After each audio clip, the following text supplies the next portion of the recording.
was responsible for helping to get the pub crawl legislation passed, the ban pub crawls. I worked with the Marks family. I have the memorial at Providence Place water fire. It's the only one for a victim of violent crime. The state troopers are down there as my speakers last year. So I have experience working with victims of violent crime, and I've been working with the Donnelly family closely and connected with the Foreman family as well recently. This petition has been, if anybody hasn't seen or hasn't had an opportunity to sign it, this is repealing, it's our request to repeal good times, which is time shaved off of an inmate sentence for good behavior and program participation, from the most heinous of criminals, murderers, sex offenders, rapists, and kidnappers. Right now, good times, on an average, for an inmate is about 20-plus days shaved off their sentence a month.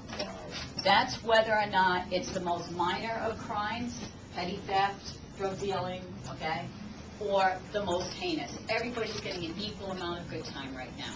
It's obscene. Appreciated, but that was my feelings after spending the entire summer in District and Superior Court, watching these people literally having the shackles taken off them in court and walking out the door. I've worked with the Cranston Police Department this summer. We put a sex offender in June. He was out by September, back on the street. Since then, he has a misdemeanor and a felony on his record. We just broke up with the Drug Enforcement Unit, a whole drug ring on Dyer Ave in Cranston. These people, they're out awaiting trial. Recently, it's highlighted on my website. On the press release, you'll see my website address. I highlighted, we have a new segment I put in Outrage of the Week, where we highlight either an individual or an issue of particular disturbing issues. And I highlighted the issue with the young man who was trying to abduct a woman on Ocean Road in Narragansett recently at gunpoint with the intent for sexual assault. The judge, McCarthy, she ended up sending him home to live with his mother till his felony court date.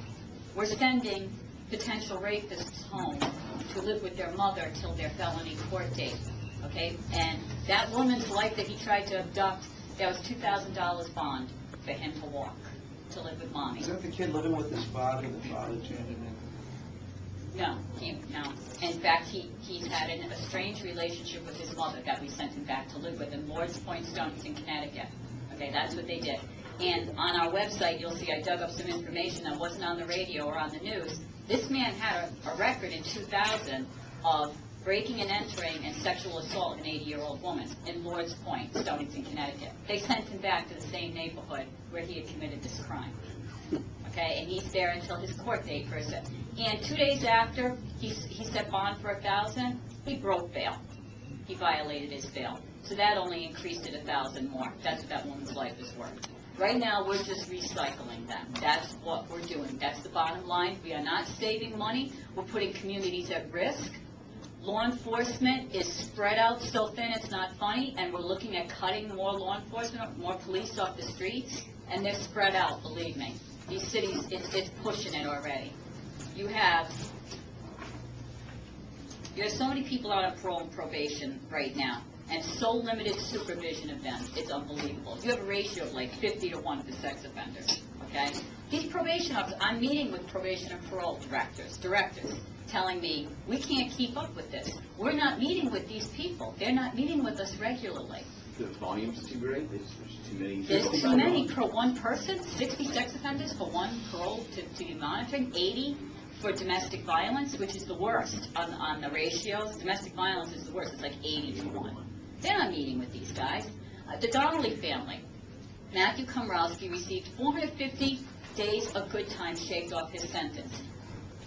He had a good 2- or 3-page rap sheet of violent crimes. This guy, he was escalating to the point where murder was just going to be part of his repertoire. And that's what's happening with all these guys. There's no deterrent. You're not, you're giving good times and letting them out early. There's no deterrent for them not to escalate. They're all getting the same amount. Why wouldn't they? They could do a worse crime and still get the same amount of time shaved off their sentences. Still they are. They're escalating. I'm looking on an average at 4- or 5-page rap sheets. Just like the lines on this paper are the list of crimes that they're committing.